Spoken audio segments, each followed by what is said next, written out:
घर में ये 4 लोगों का आना अत्यंत शुभ माना गया। इन 4 लोगों के चरण आपके घर के लिए अति शुभ माना गया। तो ध्यान से सुनिएगा, ये 4 लोग कौन हैं जिनके चरण घर में पड़ने से हमारे घर में सुख शांति आ जाता है। तो शास्त्र ने कहा इन 4 लोगों के चरण अगर आपके घर में पड़ जाए तो आपका घर वैकुंठ बन जाता है।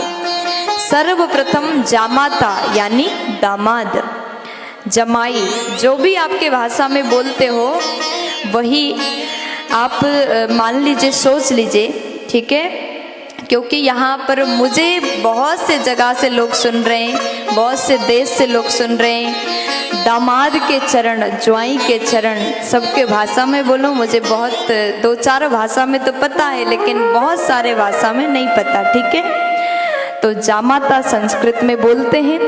दामाद के चरण अति शुभ माना गया। आपके घर में अगर दामाद साल भर में 1 बार भी आए तो दामाद के चरण घर में पड़ना अत्यंत शुभ है। आपके घर में सुख शांति आती है। इसलिए कभी दामाद का निंदा मत करो, जमाई का तिरस्कार मत करो, दामाद का सम्मान करो। लेकिन दामाद के बारे में उतना बोलने की जरूरत मुझे नहीं है, क्योंकि दामाद जी अगर घर में आते हैं तो उनके लिए अलग ही स्वागत किया जाता है, 56 भोग खिलाया जाता है, खूब सेवा किया जाता है। और पहले दामाद जी और दूसरे नंबर में ननंद। अब यहाँ हर भाभियों को सुनने की जरूरत है, क्योंकि ननंद ज्यादा घर में आए तो भाभियां पहले से मुंह बना लेती हैं, मुंह फुला लेती हैं।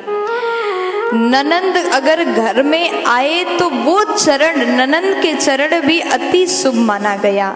वो घर भी वैकुंठ हो जाता है जिस घर में दामाद आते हैं, जिस घर में ननंद आती है। इसलिए सब भाभियां जितने मुझे सुन रहे हैं, आपके घर में भी आपकी ननंद आ जाए तो मुंह मत बनाना, जितना हो सके सेवा करना, जितना हो सके 56 भोग उनको खिलाना और कहना कि बार बार आया करो। क्योंकि ननंद अगर घर में बार बार आए, ननंद भी समझदार होती है, साल भर में 1 बार आती हैं, और किसी किसी की बहुत जल्दी हफ्ते भर में 3 बार आ जाते हैं, है ना। तो ननंद का सेवा करो, इनका चरण भी अति शुभ माना गया। तीसरे नंबर में कहा भांजा, ननंद के बेटा, भांजा के चरण भी अत्यंत शुभ है। घर में अगर भांजा आए तो भगाना मत, उनसे रूठ करके बात मत करना। भांजा के चरण भी आपके घर के लिए शुभ है, उनको भी घर में आना चाहिए। और चौथे नंबर में गुरुजन, महापुरुष, संत महापुरुष। संत महापुरुष के चरण जिस घर में पड़ता है वो साक्षात वैकुंठ बन जाता है। और संतों के चरण जिस घर में हो जाए वो घर के भाग्य खुल जाता है, उस घर के लोग धन्य हो जाते हैं जिस घर में संत का चरण आ जाता है, चरण पड़ता है। तो साल भर में संत अगर रोज रोज ना आए तो कम से कम अपने गुरुजी को साल भर में 1 बार जरूर घर में बुलाओ। 365 दिन में अगर 1 दिन भी आपके गुरुदेव, कोई संत महापुरुष आपके घर में प्रवेश अगर 1 दिन भी करते हैं तो 365 दिन तक वो घर में मकर संक्रांति आ जाता है। इसलिए वो घर धन्य है जिस घर में संतों का चरण पड़ता है।